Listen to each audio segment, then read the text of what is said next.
అట్లా గెలగద్దు. నేనంటే గౌరవం ఇచ్చిన. ఇంతకుముందు ప్రెస్ వాళ్ళు అడితే కూడా అన్నా మనోడే కొత్తగా మంత్రి అయ్యిండు, అనవసరంగా ఆయన విమర్శలు చేయని చెప్పి 2-3 సార్లు పొన్నం ప్రభాకర్ గారు నన్ను తిట్టినా కూడా చిల్లర నా మీద మాట్లాడినా కూడా సంస్కారంగానే వ్యవహరించిన. కానీ ఆయన మితిమీరిపోతున్నది. అసలు నువ్వేం చెప్పరాదు. కేసీఆర్ కొడుకునేవనంటే పొన్నమర కోపం వస్తుంది. మీకు అసలు విషయం అది. కేసీఆర్ కొడుకుని తిడితేనే కోపం వస్తుంది. ఈయన కరీంనగర్లో పోటీ చేయకుండా ఎవరితో కాంప్రమైజ్ అయ్యాడు? ఉస్మానాబాద్కు ఎందుకోసం పోయాడు? బండి సంజయ్ అంటే బండి సంజయ్ అంటే టీఆర్ఎస్ వాళ్ళు ఏది మాట్లాడితే గదే పొన్నం ప్రభాకర్ మాట్లాడతారు. టీఆర్ఎస్ వాళ్ళు ఏది విమర్శిస్తున్నాను సేమ్ పొన్నం ప్రభాకర్ గదే విమర్శిస్తాడు. ఇక వేరే విమర్శాడు. ఇక ఎవరితో కాంప్రమైజ్ మొత్తం ప్రజలకు తెలుసు. కాబట్టి వాళ్ళ రాష్ట్ర ముఖ్యమంత్రి గారు వాళ్ళ పార్టీ నాయకులు కేసీఆర్ కొడుకు వల్ల ఎట్లా బీఆర్ఎస్ పార్టీ నాశనమైందో పొన్నం ప్రభాకర్ లాంటి వ్యక్తుల వల్ల మీ పార్టీ నాశనమవుతుంది. కంట్రోల్లో పెట్టుకోండి. విమర్శించినప్పుడు ఏది పడుతుంది సంచలనాల కోసం మాట్లాడు, టీవీలలో బ్రేకింగ్ల కోసం తిట్టే ప్రయత్నం చేస్తే దాన్ని ప్రజలు హర్షించారు. నేను అభివృద్ధి చేయడానికి సిద్ధంగా ఉన్నా, కలిసి వద్దామని చెప్పి నేను కాంగ్రెస్ పార్టీలో అంటుంటే మీరు బీఆర్ఎస్ పార్టీలు విమర్శక మమ్మల్ని తిడితే ఏమొస్తుంది మీకు? మిమ్మల్ని తిట్టినామా? ఏమన్నా తిట్టామా? అన్నీ చెప్పేవన్నా మీరు. కాబట్టి విమర్శలు చేసేటప్పుడు పొలైట్గా ఉండాలి. ఏది పడుతుంది మాట్లాడితే దాన్ని ప్రజలు హర్షించారు. దాన్ని నేను సంస్కారంగా ఇన్ని రోజులు మీడియా వాళ్ళు అడిగినా కూడా నేను ఎక్కడ మాట్లాడలే. మొన్ననే ప్రభుత్వం ఏర్పడ్డది. విమర్శలు ఎందుకు? అందరం కలిసి అభివృద్ధి చేసుకోవాలి. బండి సంజయ్ కొడుకులు బట్టలు వేసుకోవద్దు, బండి సంజయ్ బతకద్దు, బండి సంజయ్ పిల్లలు బతకద్దు. బీఆర్ఎస్ పార్టీలు అప్పుడు నా కొడుకుల మీద వీడతారు. చిల్లర బాధ అనిపిస్తుంది అన్న రాజకీయాలు చూస్తుంటే.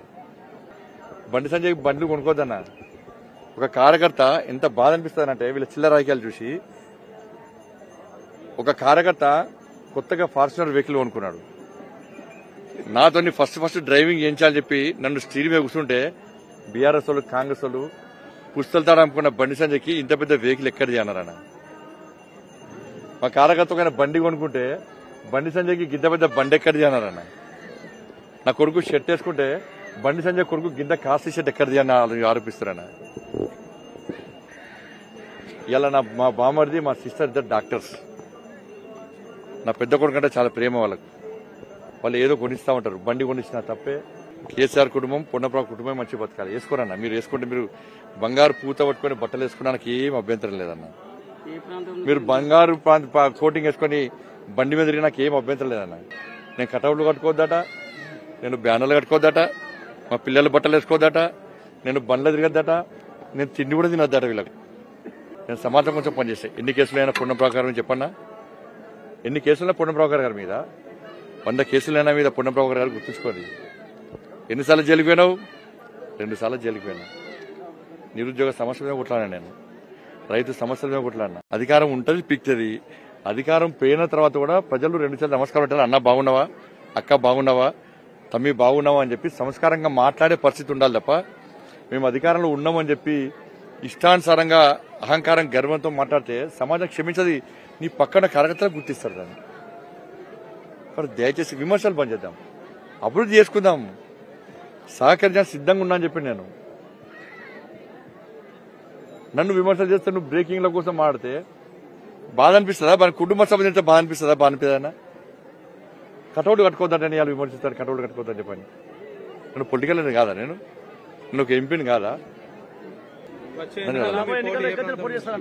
మా జేపీ నడ్డా గారు ఎక్కడ పోటీ చేయమంటే అక్కడ పోటీ చేస్తా, ఎక్కడ పోటీ చేయొద్దు అంటే ఎక్కడ పోటీ చేయ. పోలింగ్ బూత్ స్థాయిలో పనిచేయాలంటే పోలింగ్ బూత్ స్థాయిలో పనిచేస్తా, జిల్లా స్థాయిలో పనిచేయమంటే జిల్లా స్థాయిలో పనిచేస్తా, పక్క రాష్ట్రంలో పనిచేయమంటే పక్క రాష్ట్రంలో పనిచేస్తా. నేను పార్టీ నిర్ణయించినటువంటి నిర్ణయానికి కట్టుబడి ఉండే వ్యక్తిని తప్ప నేను ఇక్కడ పోటీ చేస్తా అక్కడ పోటీ చేస్తా అని చెప్పే వ్యక్తిని కాదు. పార్టీ నిర్ణయమే నాకు శిరోధార్యం.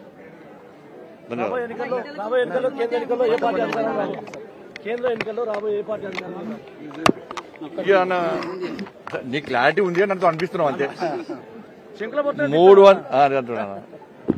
350 సీట్లకు పైగా ఓన్లీ బీజేపీ గెలవబోతుందన్న. 350 సీట్లకు పైగా ఓన్లీ బీజేపీ. 400 సీట్ల వరకు ఎన్డీఏ మొత్తం కలిపి గెలవబోతున్నది. ఇది నేను చెప్పిన పూర్తి ఏ సర్వే చూసినా గల్లీలో ఎవరున్నా కూడా ఢిల్లీలో మోడీ గారు ఉండాలని చెప్పి ప్రజలు కోరుకుంటున్నారు. గల్లీలో ఎవరున్నా కూడా ఢిల్లీలో మోడీ గారు ఉండాలని కోరుకుంటున్నారు. మళ్లీ కూడా చెప్తున్నా, పొన్నం ప్రభాకర్ గారు లాంటి నాయకులకు మళ్లీ విజ్ఞప్తి చేస్తున్నా. కేంద్రంలో బీఆర్ఎస్ పార్టీ కార్యకర్తలకు, కాంగ్రెస్ పార్టీ కార్యకర్తలకు విజ్ఞప్తి చేస్తున్నా. మీరు మొండి పట్టుకుపోకండి. కేంద్రంలో తిరిగి మోడీ గారి ప్రభుత్వం ఏర్పడబోతున్నది. ఇక్కడ ఎక్కువ ఎంపీలు గెలిస్తే మన ప్రాంతం అభివృద్ధి చెందుతుంది. గతంలో అభివృద్ధి చేద్దామంటే అప్పటి బీఆర్ఎస్ పార్టీ ప్రభుత్వం సహకరించలే.